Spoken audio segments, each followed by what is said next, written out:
as part of the requirements package. So it would have gone on Dalian letterhead. But I'm not sure exactly what the interaction or documents or letterhead was. So you're misrepresenting facts, Mr. Yossi. That's completely disingenuous to then say your company never had any access to a bottler. Your only relationship was with GC Strategies, and then you just now confirm that the resumes that were forged were in your company's letterhead. Is that true? So again, can you repeat that? No, Mr. Yo, is what you just said true? Are the forged resumes on your company letterhead? I can give you the process. I have never seen Mr. Yo, can you please answer yes or no to the fact you just submitted? Well, I tell you this. I understand what the process would be because I understand task authorizations, but I have not seen any of the paperwork. So you just submitted. You just admitted that you've not seen the paperwork, but you just said you know that the letterhead is on Dalian, or the forged documents are on Dalian letterhead. I can assume that obviously us as the prime and us giving CVSA this documentation as a part of the task authorization, likely it would go on Dalian letterhead. Mr. Yo, this has been extremely disappointing to see this level of misrepresentation. Your time, Mr. Desjardins. Turning now to Mr. Genuis. You have the floor for 5 minutes, please. Thank you, Chair. Mr. Yo, your company has 2 people. Is your partner Indigenous? He is. He is, okay. You got $7.9 million on ArriveCAN alone, even though, as you've testified, you didn't do any actual work on the app. How many Indigenous Canadians, besides you two, benefited from that big fat check that the government wrote to Dalian for ArriveCAN? So our interpretation is that it's 4.9 million. But the aspect so your interpretation is that you know better than the Auditor General? I'm just telling you the facts that from our side. And we actually went out to the. I think that's absurd, sir. But I want to actually focus on the Indigenous procurement component of it. Sure. How many Indigenous people besides you and your partner? I've stopped the clock, Mr. Jonathan. I will just remind everyone, because this has come up time and time again.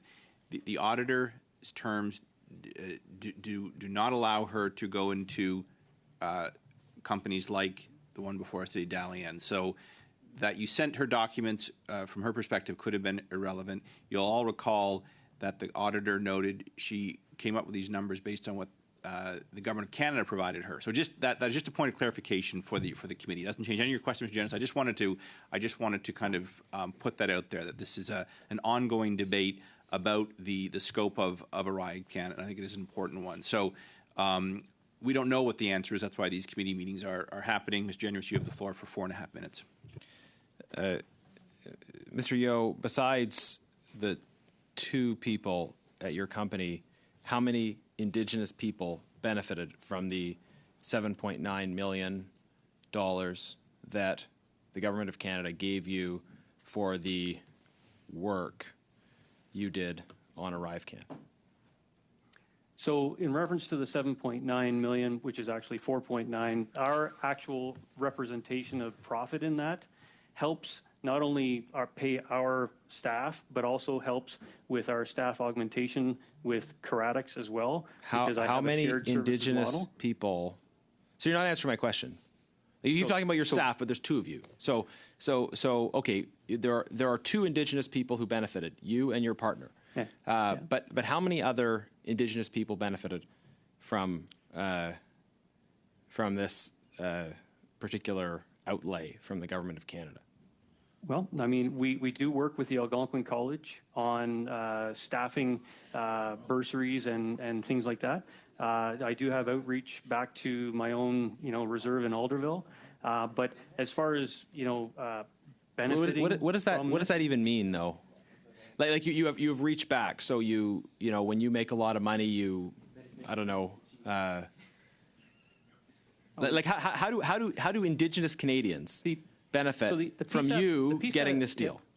Sure. The PSAB process and the PSAB policy, that's a government policy that we favor because it's a great policy. It's not. I'm sure you think it's a great. Sorry, it's not made to.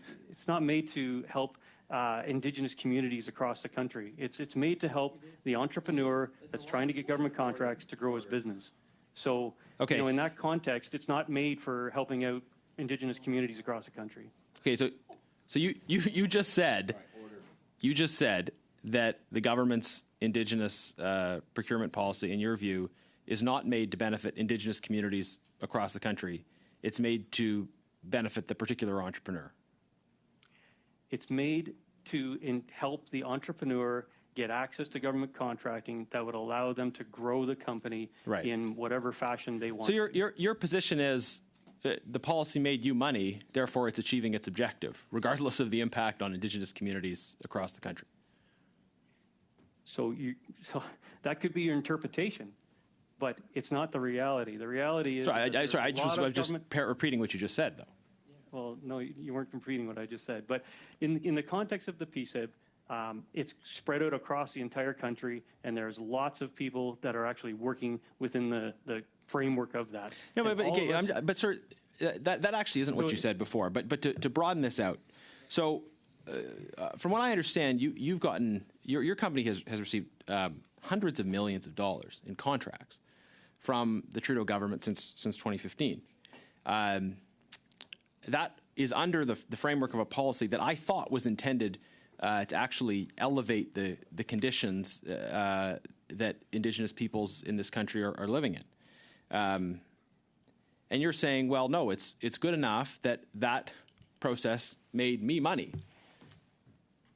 That would seem to go against what Canadians would expect of the policy, surely.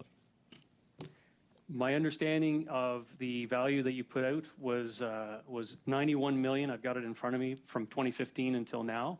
But at the same time, you can look in the PSAB and the PSIB policy, and nowhere will it. Sorry, just because my time is about to run out, Chair, I'd like to move a motion that the committee write to INAN to recommend that they investigate abuses in the Indigenous procurement system. I think the need for this motion is self-evident from the testimony that we've received. Any chance you sent that motion to the I did clerk? send it in advance. It's that the committee write to INAN to recommend that they investigate abuses in the Indigenous procurement system. Thank you. Very good. Could you distribute that when ready? Done. Perfect. Mr. Desjardins, you have the floor. Thank you very much. Just speaking to the motion, Mr. Chair, and a potential misrepresentation by Mr. Yeo about PSAB contracts. As a matter of fact, 33% of all contracts by PSAB must be completed by Indigenous service providers, including when work is subcontracted. And so, Mr. Yeo, you've spoken a great deal of your experience in working with subcontracting and your expertise of being a contractor of this great magnitude that you can solve all the government's problems with these great general contracting, but you don't actually know the policy. 33%. Just a point of clarification. So I will vote. We've now moved into debate on the motion. The witness is not to enter debate on this. This is for members to consider the motion. So you can ask rhetorical questions, but the witness will not be engaged in any of this discussion. And I see your hand. Is that a point of order or to speak? I was going to finish that. Sorry. Yeah, that's okay. Mr. Desjardins. Which leads me to believe that, including the motion made by our colleague to refer this to INAN for further investigation, I also think that we should confirm by way of letter, Mr. Chair, to you as to the nature of the PSAB contract policy and refer that with the motion. It'll help them a great deal because they're not used to this kind of stuff, I don't think. Sorry, are you proposing a suggestion to the chair or an amendment to the motion? Not an amendment, a suggestion to the chair. If this motion passes. Okay, let's cross one Sure, at a time. we'll do it one at a time. I hear what